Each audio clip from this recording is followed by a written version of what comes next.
a conversation in the Slack that was happening, a reaction to a podcast I had never heard of called West Coast Davengers. It's not a show I was familiar with, but I did check it out because on the show they were interviewing Mark Bagley, who kind of surprise dropped an announcement that he is now semi-retired and he is no longer doing interiors for Marvel. And is just doing covers. A major announcement here. I'm semi-retired now. I've told Marvel I'm not doing interiors anymore. Okay. I'm just doing commissions and things because I still love it. I still love the storytelling. If they throw something at me that, miniseries or something like that, that really, gets my juices flowing, I may do it. But just the daily grind of still 8-9 hours a day, 10 hours a day, 6 days a week. I don't want to do that anymore.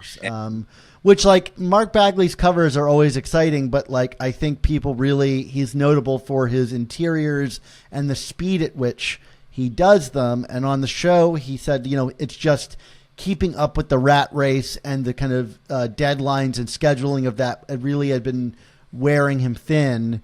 I think especially if you read his Spider-Man book with Dan Slott, where he's drawing hundreds of Spider-Man characters on a page. I would imagine anybody would get burned out from doing that. But 90s heartthrob, a tryout book winner, Mark Bagley retiring from interiors, is a big deal. His interiors, what made me fall in love with Amazing Spider-Man and Ultimate Spider-Man. I mean, he's kind of like, the most prolific Spider-Man artist, he's got to be in the top 3. Let's not forget, buying a commission of his is what brought us together, Dan. Absolutely.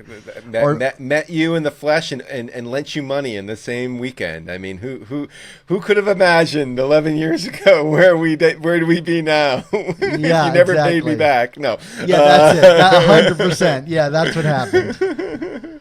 What's your reaction to this, Mark? No, I mean, I had not heard this. As everyone knows by now, I'm not terribly active in the Slack, nor do I listen to West Coast Davengers. It does sound like, someone who would. It sounds like a podcast you would come up with, Dan, if it was like a one person West Coast Avengers, but like it would be like the West Coast Danvengers. Like that's where I thought you were going with this. I'm like, oh wow, look at that. No, I'm not surprised necessarily to hear this. Mark Bagley's been doing this now since what, 92? He started on Amazing, give or take. It's been 32 years, and he's been one of our steadiest forces. And if he's just feeling kind of tired and burnt out, I mean, I laugh because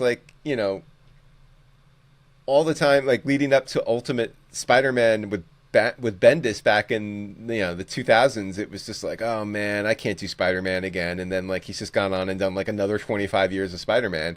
I mean, with other things thrown in, but he still works on this book or works on this character enough where you're just I'm not surprised he's burnt out. Yeah. And I think that he is entitled to be burnt out and to take a break. I do feel that there is an element to this business of you're never fully out. I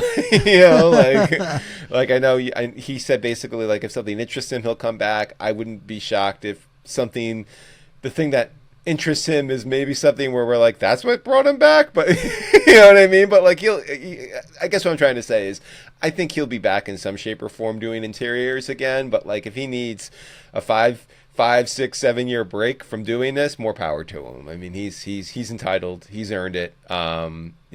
Viva Mark Bagley. I love him. I don't know if he was quite as influential for me as he was for you. We came in at slightly different entry points, and Ultimate didn't hit with me in real time. But I still recognize him as a formative artist of my youth and then as my adulthood in terms of what he's done for comics. So, Bagley's great. I don't know what else to say. I mean, I'm shocked this didn't happen years ago. I mean, it is a racket and he has been on fire. I am thrilled that he got to end it I mean, the Spider-Man book with Dan Slott was good, but like for me, like going out with one of your final works being Spider-Man Life Story, I think is like a really kind of fitting way to kind of end a legacy that covered a lot of the sort of like stories that were melded together in that, which was what kind of made him an exciting artist to have on a book like that. And I think it's some of his best work are on the interiors in that book. So I think that is like really super cool. But I also think it is worth noting about Mark is that like you mentioned the industry, but like a lot of the artists that were contemporaries of his are not doing comics anymore, whether because they moved into some other medium like action figures or whatever, or promotional material or movies or what have you. Like he is stuck with comics, and comics have stuck with him. Like we get a lot of these kind of like the Venom Lethal Protector right now that really feels like a book that exists to give Michelini some work, and allow him to kind of exist beyond retirement or things like that. But like Mark Bagley remained a top artist for over 3 decades.